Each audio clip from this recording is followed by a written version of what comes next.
साक्री नगरपंचायतीच्या सर्वसाधारण सभेवरून आज राजकीय वातावरण चांगलेच तापले।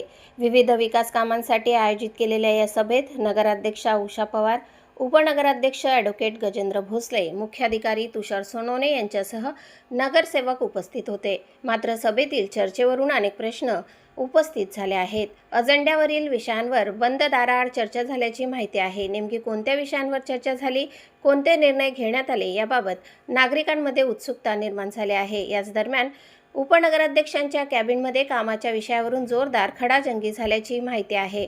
पाणी पुरवठा समितीच्या सभापती जयश्री पगारिया, त्यांचे पती विनोद कुमार पगारिया आणि उपनगराध्यक्ष ॲडव्होकेट गजेंद्र भोसले यांच्यात वाद झाल्याने काही काळ तणावाचे वातावरण निर्माण झाले।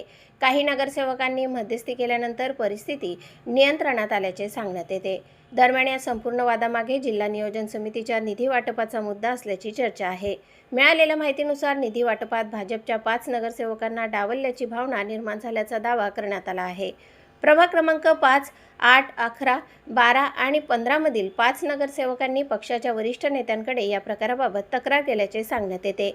पालकमंत्री जयकुमार रावल यांच्यासह पक्षाच्या वरिष्ठ नेत्यांकडे याबाबत निवेदन देण्यात आले। यानंतर निधी सर्व 17 नगरसेवकांमध्ये वाटप करण्याबाबत मार्ग काढण्यात आल्याची माहिती आहे। आजच्या सर्वसाधारण सभेत या संदर्भात ठराव झाल्याचेही समजते। मात्र बंद दाराआडची चर्चा आणि नगरपंचायत परिसरातील खडाजंगीमुळे साक्री नगरपंचायतीच्या कारभारावर प्रश्नचिन्ह निर्माण झाले आहे।